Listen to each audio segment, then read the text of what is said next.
So you started the school year and you realized teaching wasn't what you thought it was going to be. You thought you would be able to spend all your time with your students, building relationships, making a difference, and helping them learn. But you quickly discovered there's so much more to teaching than that. You feel like you are drowning in lesson planning, prepping, grading, communicating with families, dealing with behaviors.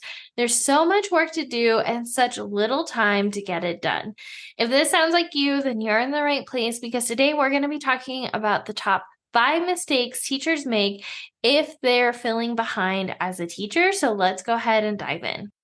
Hey, teacher bestie. My name's Helena, and I'm the creator of the Present Teacher Podcast. I'm a first-year teacher coach, and in this podcast, you are going to learn everything from simple, actionable classroom management, social emotional learning, and teacher wellness strategies. You know that impact you want to make in the classroom? Well, we're going to make it happen here.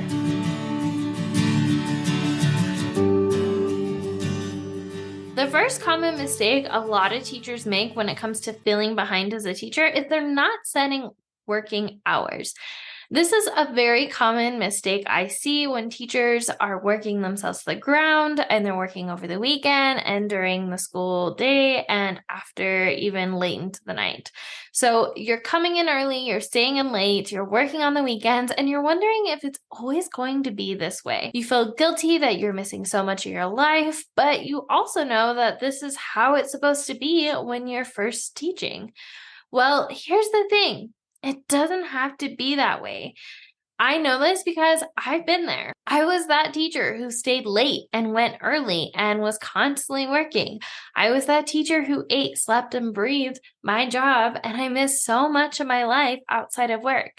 But here's the deal. It doesn't have to be that way, and I'm proof that that's the case.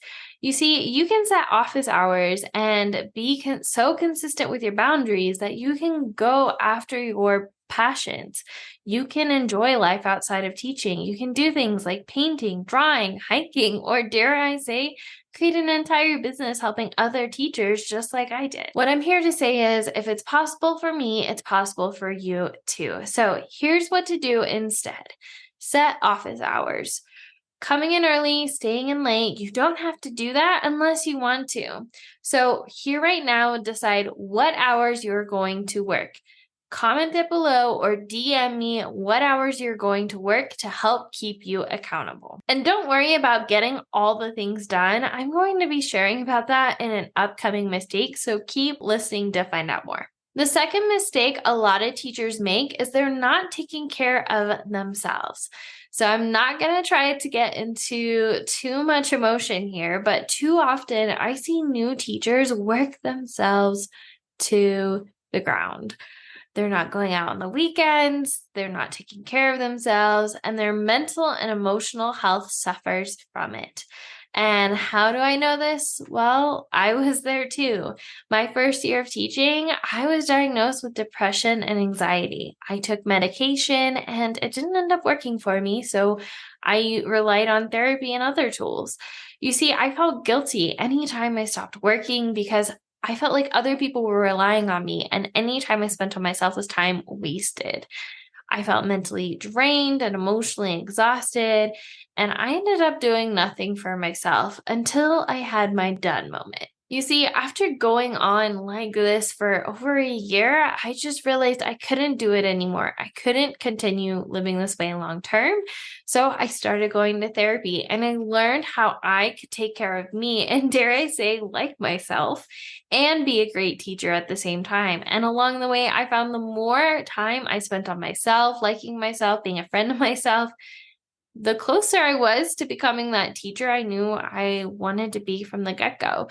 So in a way, focusing on yourself gets you closer to that teacher, not farther from it. So if you find yourself in this situation, here's what to do instead. First off, it's okay to ask for help. Therapy was one of the best decisions I ever made. And if you have an experience anything like mine, if you find a counselor that doesn't align with you from the first time, it's okay. Keep looking because you will find someone who aligns with you. The second thing is to take 5 minutes throughout your day.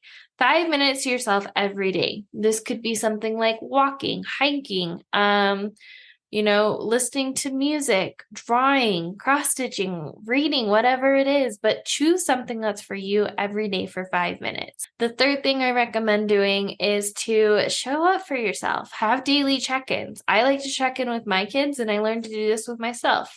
Just check in with yourself and ask, how am I doing right now? Take a breath in.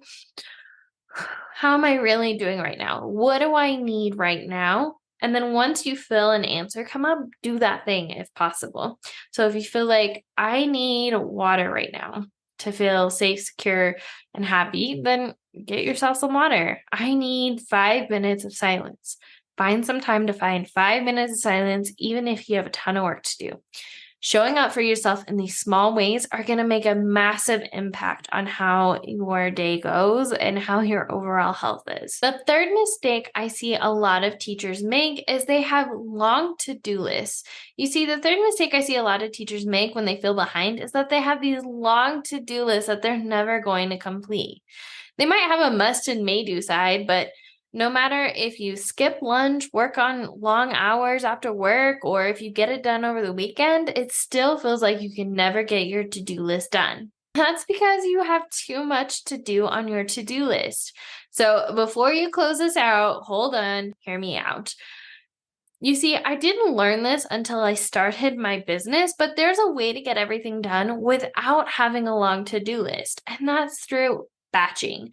You see, batching is doing like-minded tasks together, and a way to do this is to theme your days. If you want to learn more about this, I want to invite you to download my free Prep Like a Pro, a first-year teacher guide that walks you through what batching is and where to get started on that.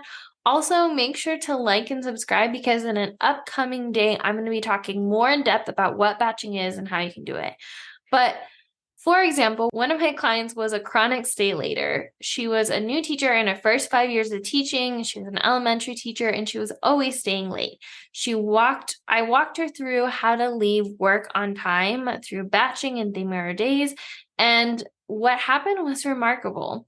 She was able to get not only everything done on her prep, but all her lessons were done in advance. It got to the point where by the end of the year of us working together, she was 4 weeks out consistently ahead of time. I checked in with her last year and she told me that she couldn't remember the last time she worked late or brought work home. How cool is that? If you want to learn more about what she went through in the process my client went through, I would love to invite you to Leaving Work on Time. Leaving Work on Time is a program I put together that shows teachers how to confidently maximize their prep and getting everything done in a short amount of time.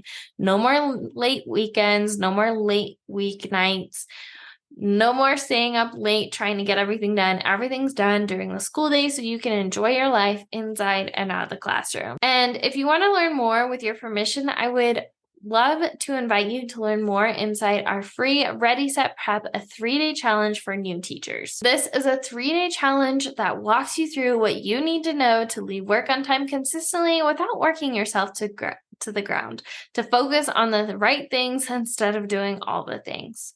The next mistake I see a lot of teachers make is that they're signing up for extra things. Now, don't get me wrong, I am that person that loves to keep myself busy. While it's good to help out where you can, I recommend working on building a strong foundation first, then signing up for extra things in the future.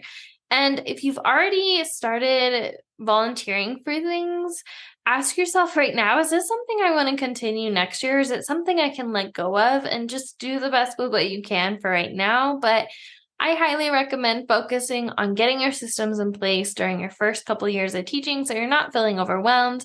And if you are, maybe cutting back on the amounts that you are volunteering and helping with outside of teaching. The next mistake I see a lot of teachers make is they're focusing on too many things at once.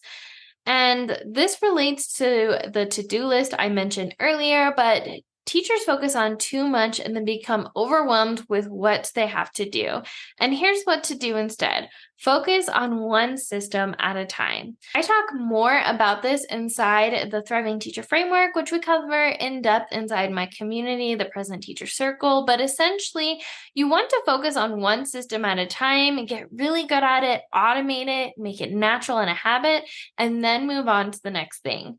Now, Inside the Thriving Teacher Framework, there are certain systems I recommend focusing on as a new or first-year teacher, and that is classroom management, lesson planning, data, classroom organization, communication, and teacher wellness. Pick one of these systems to focus on and then get really good at it and then move on to the next thing instead of trying to focus on everything at once. All of these we focus on inside the Present Teacher Circle, which I will link in the description down below if you want to check it out.